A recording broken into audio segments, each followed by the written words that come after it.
Selamat malam Bapak dosen, selamat malam teman-teman. Perkenalkan, nama saya Thomasina Uminasi I, NIM 20030300015, kelas A semester 1, Prodi Sosiologi, Fakultas Ilmu Sosial dan Politik, Universitas Nusa Cendana. Bab 1, memikirkan kembali sosiologi. Masih ada rasa krisis dalam sosiologi dan realisasi ambisi besar yang harus disumbangkannya, atau jika bukan memainkan peran kunci dalam rekonstruksi masyarakat yang rasional untuk kepentingan seluruh umat manusia, sekarang tampaknya semakin jauh dari sebelumnya. Pada saat ini, bahkan ada kecurigaan bahwa disiplin tersebut benar-benar telah melakukan likuidasi. Sejak kami menulis edisi pertama, Perspektif dalam Sosiologi pada tahun 1979, telah terjadi banyak perubahan dalam sifat dari apa yang terjadi di bawah judul Sosiologi. Bab 2, Karl Marx.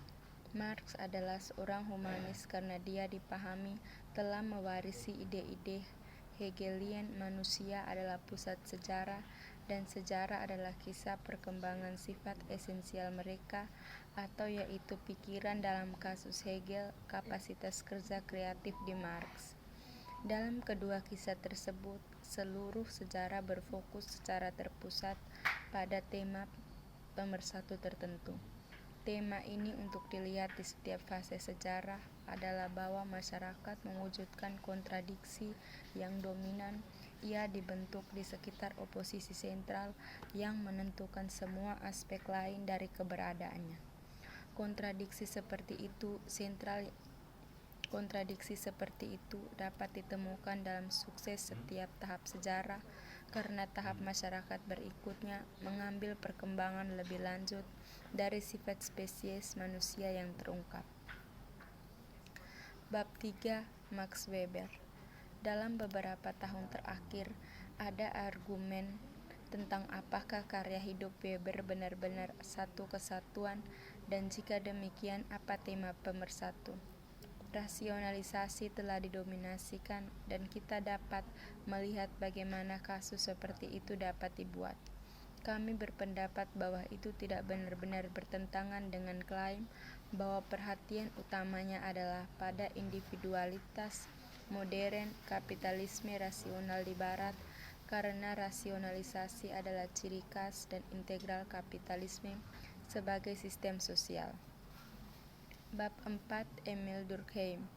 Pengaruh Durkheim pada sosiologi Anglo-Amerika dan antropologi sosial Inggris cukup besar. Dia adalah salah satu tokoh kunci yang diidentifikasikan oleh Tatchell Panos, lihat pada bab 5, sebagai pemutusan yang menentukan dengan keterbatasan pemikiran abad ke-19.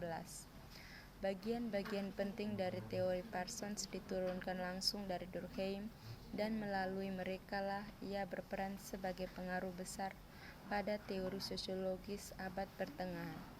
Namun, reaksi terhadap Parsons atas dasar konservatisme, pandangan fungsionalis, dan konsensus yang diduga menekankan kesepakatan dan harmoni dalam masyarakat dan meremehkan konflik, berarti bahwa Durkheim juga dicerca karena konservatisme pandangannya.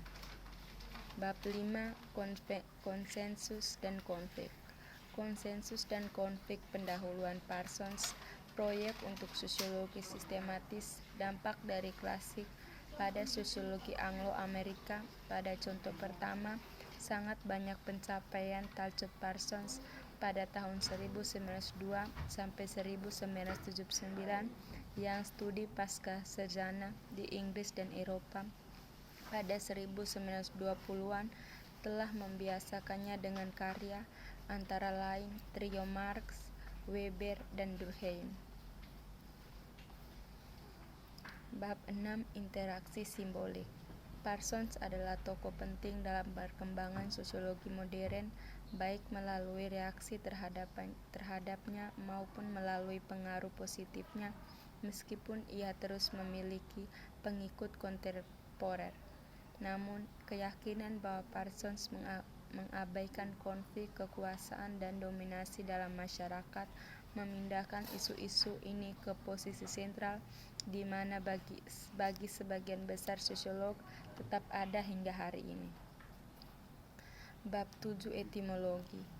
Etnometodologi dikreditkan dan disalahkan karena memberikan salah satu kontribusi paling kritis terhadap destabilisasi ortodoks sosiologis yang telah memantapkannya dirinya dalam sosiologi Anglo-Amerika. Bab 8 Marxisme Barat. Meskipun tulisan-tulisan utama mazhab Frankfurt dibuat pada periode antara akhir 1920-an dan awal 1960-an, tulisan mereka langsung pengaruhnya mencapai puncaknya dari awal 1960-an hingga awal 1980-an dan sekarang tertanam dalam banyak budaya intelektual atau akademis. Bab 9 Strukturalisme. Dalam ilmu sosial, pendekatan dalam satu disiplin atau bidang biasa menyesuaikan inspirasi dan asumsi paling dasar dari disiplin lain. Bab 10 Poststrukturalisme. Kritikus poststrukturalisme sering memperingatkan bahwa penerimaannya dikaitkan dengan penolakan terhadap kepercayaan pada sains dan keunggulan peradaban kita yang berbasis ilmiah dan didukung teknologi. Bab 11 Michael Foucault. Michael Foucault pada tahun 1926 seperti Barthes melakukan transisi dari ide-ide struktuраlis ke akhirnya poststruktuраlis. Bab 12 Poststrukturalisme dan postmodernitas. Karya yang telah kita ulas dalam bab ini seringkali bercirikan nihilistik, artinya menolak semua kepercayaan dinilai yang sudah mapan. Bab 13 Kembali ke teori sosiologi. Upaya untuk menggagalkan proyek intelektual untuk mencapai pemahaman yang pasti tentang realitas dalam semua dimensinya, alam dan sosial yang telah menyediakan struktur bagi kehidupan intelektual di Barat selama 300 tahun dan lebih. Bab 14 dari kelas kebudaya. Sejauh ini dalam buku ini kita telah membahas, memeriksa kembali teori-teori dasar dan konsekuensinya yang menginformasikan proyek melakukan sosiologi. Bab 15 Sosiologi Emancipatorius. Dalam bab ini kita membahas apa yang disebut teori sosial emancipatorius, feminisme, teori queer, dan teori postkolonial.